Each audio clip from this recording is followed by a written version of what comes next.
Dear students, welcome to e-content developed on session 3, Victorian Literature Part 2, BA Optional English 5th semester, Davangere University.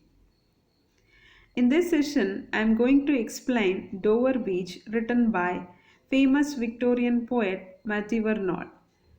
Recap. In the previous session, we have discussed Matthew Arnold's biography, Matthew Arnold's early life, Arnold poetic career, major works of Arnold, major themes of his poems, introduction to Dover Beach, and Dover Beach as a dramatic monologue. Learning objectives. To help them to understand the poem Dover Beach, to help them to understand form and theme of the poem.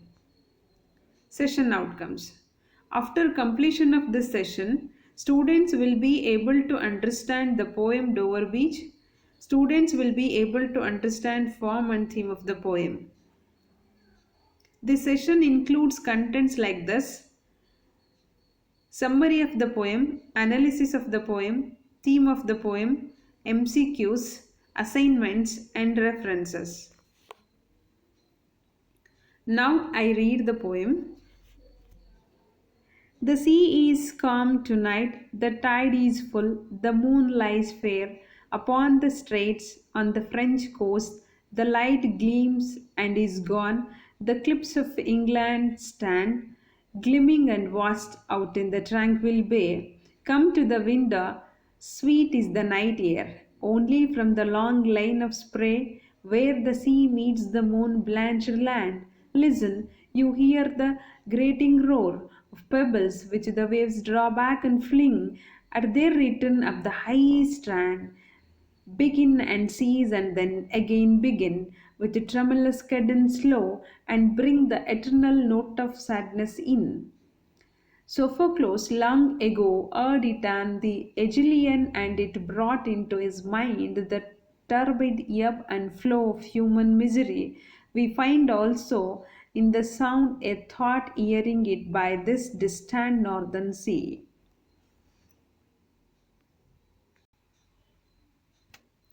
The sea of faith was once too at the full and round at the shore lay like the folds of a bright girdle furled, but now I only hear its melancholy long withdrawing roar retreating to the breath of the night wind down the vast edges drear and naked shingles of the world.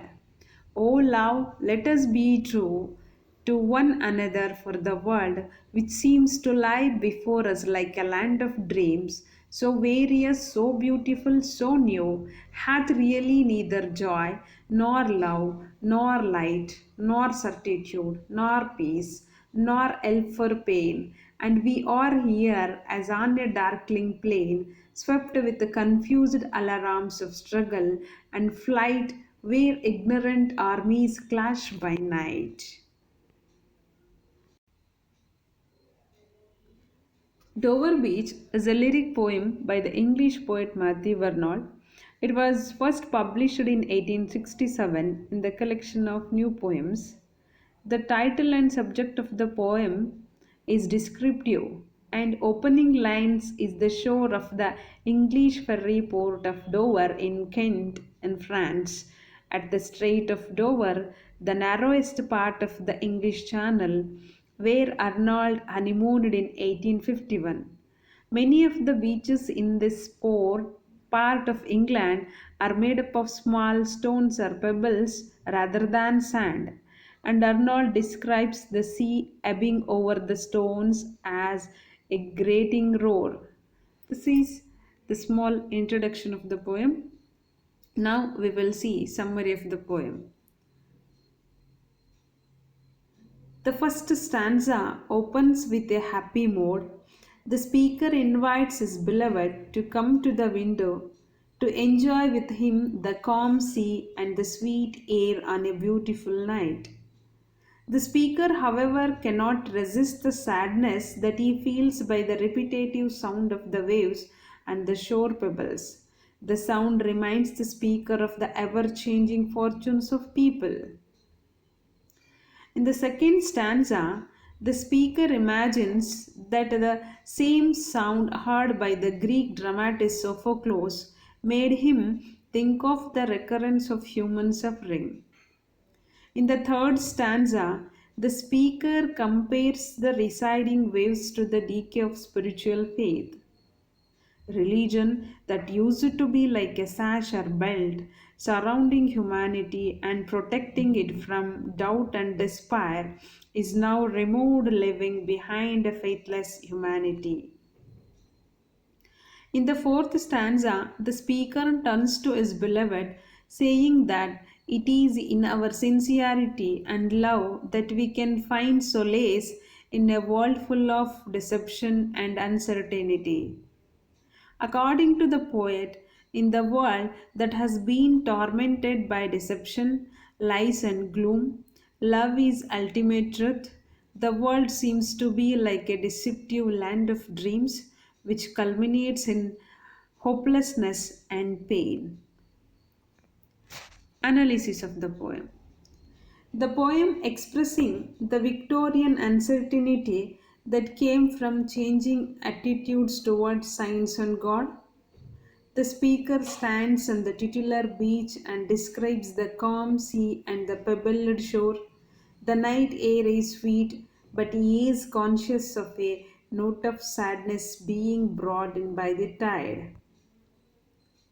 Playwright Sophocles, whose tragedies are some of the few to survive from ancient Greece to the present day.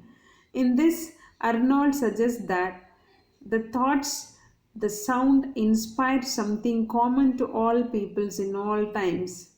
The sea represents a trust in religion and its institutions that has been eroded by a host of changes in the 19th century, from the long reverberations of secular enlightenment thought to the impacts of global imperialism and the Industrial Revolution.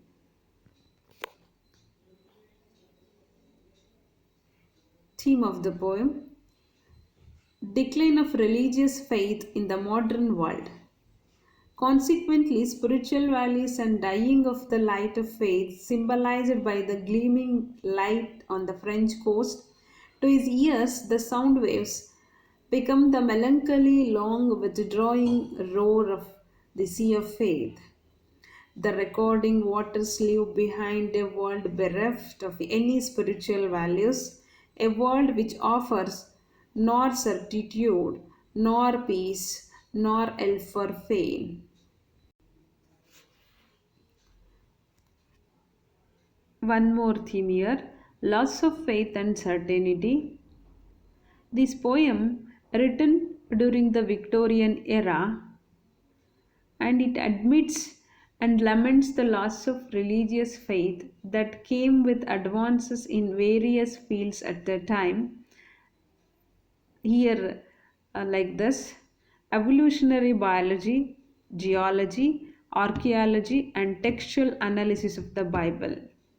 The poem senses the turn of historical epoch and finds this change echoed in the transitional figure of the beach, the blurry border between land and sea.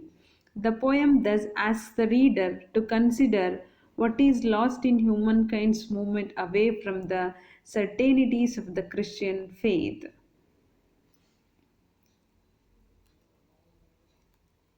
Theme of nature and alienation, and this poem linked to the idea of a loss of faith is a shift in the way people relate to the natural environment. Written shortly after the era of romantic poets who prized nature as an antidote to overly rational thinking. Dover Beach questions humankind's relationship with nature.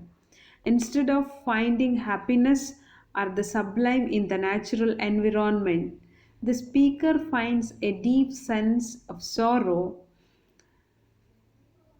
The cold indifference and vast power of the natural world make the speaker feel small and insignificant.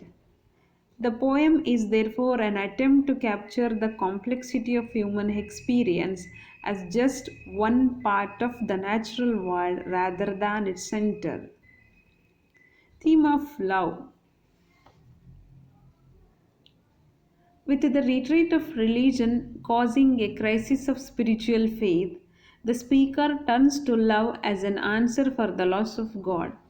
Perhaps the poem suggests love between people can compensate for the loss of the connection between God and mankind. But the poem only argues that love has the possibility of creating the certainty that religion once did. It doesn't make the case that this. Now I conclude this session. Here some of the MCQs are there. Please go through these questions and assignments here. Please attend these questions. Finally, here references Wikipedia, to text here Albert Edward,